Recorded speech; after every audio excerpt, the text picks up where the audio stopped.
waste a bunch of time when you're young. You think you got forever, and you waste time. And whether it's doing stuff that's not productive, whether it's going out, getting drunk, whatever dumb things you waste time doing, whether it's just wasting time. And you know what? Look, I'm not saying don't have fun in your life, because that's wrong answer too. That's too extreme. But what I am saying is I sometimes I had a little too much fun. Sometimes I wasn't focused on the right things. So wasted time is number one. Wasted money. Wasted a ton of money on dumb stuff. And I'd say that both of these, so wasting time, wasting money, those are like the two biggest mistakes that I've made.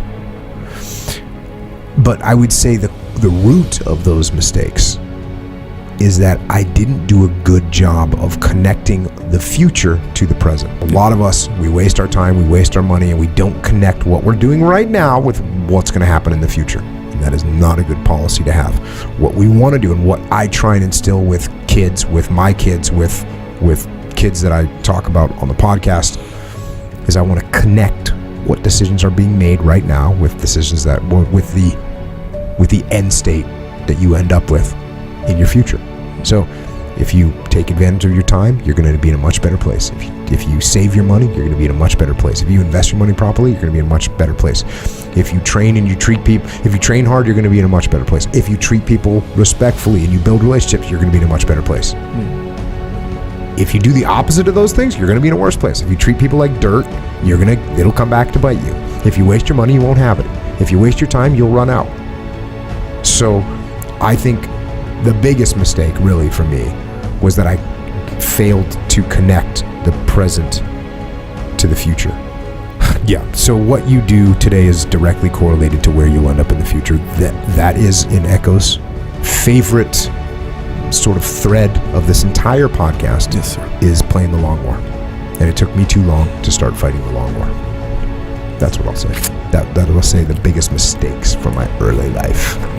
The other weird thing is, like, someone has to tell you, but like we just talked about, sometimes when people tell you, you still just don't listen to them. You know, people say, hey, you should really do this, and you go, yeah, whatever, that's for you. One of my uncle's friends won the lottery years ago, like in the 70s. And he won one of those big lotteries where he got money every year. You know, you could take the lump sum, or you could take the payments. The payments. Yeah. He took the payments. Yeah. But won the lottery, right? Literally won the lottery. And so the payments lasted 20 years. Well, when you're 22, that's forever. Yeah. Right? That's forever. Yeah. And so my dad was talking to this guy that won the lottery, and now he was at like the 19-year mark. Yeah. And guess what he had done with all this money? Spent it Did he invest it in real estate? Did he start companies? What do you think he did with this money? Spent it. Yeah. He bought car and whatever. That tends girls to. And, you know, like, or whatever, Sure. dated girls and went to bars and went out for nice dinners and did that for a long time. Yeah. And so my dad says, hey, you know, they're talking about it. He says, well, this is the last year that I'm getting my monthly payments for winning the lottery.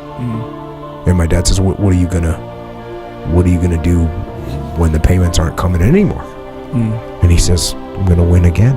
When you come in second to last place in the long game, you still just beat every single other person that's playing the short game. You need to get over the short-term gratification. Yeah. And that is one of the biggest lessons a kid can learn, is that my actions today will affect my future. Yeah. And it's hard to convince them of that. It seems so distant. Yep. Like the future seems so distant when you're young. Yeah. I was having another discussion with someone, a parent, and there was a level of frustration and it's the typical level of frustration from the parent, which was, the kid has a lot of potential, but they're like, they're not training the way they should be and not working the way, all that stuff. And what I tried to explain to the parent was that the potential that you're telling your kid that he has, they do not even comprehend what that means. It is not a it's not something that they can understand. It's completely intangible.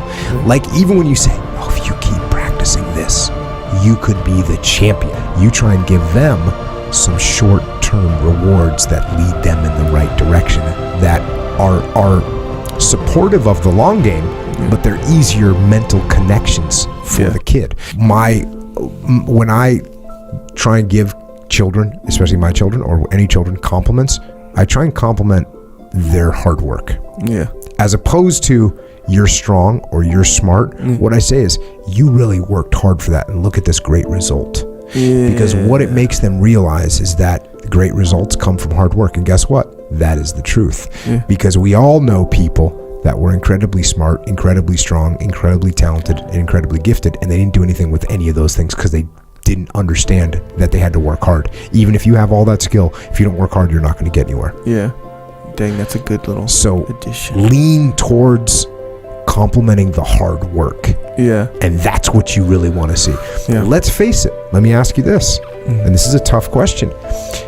Would you rather have someone on your team that is extremely talented or extremely hard worker? You know, of course, it's easy. We all want to say, well, I'd take the talent because we can make the person work hard, but that's actually not true. It seems hard. And the real talent, the best talent, really is you get someone that just knows how to grind and work hard. Yeah. Like, that's good. And that's going to be much more valuable than, hey, this person's super smart, or hey, this person's super strong. Occasionally you get someone like GSP. Yeah. George St. Pierre, who was way talented in multiple modalities and was a hard worker. You know what that person becomes? A world champion. Yeah. Sometimes you get a world champion that's just there because of hard work. Sometimes you get a world champion that's just there because of talent. Occasionally you get someone that's both, and they're usually sort of they're more dominant. like a dominant champion. Yeah.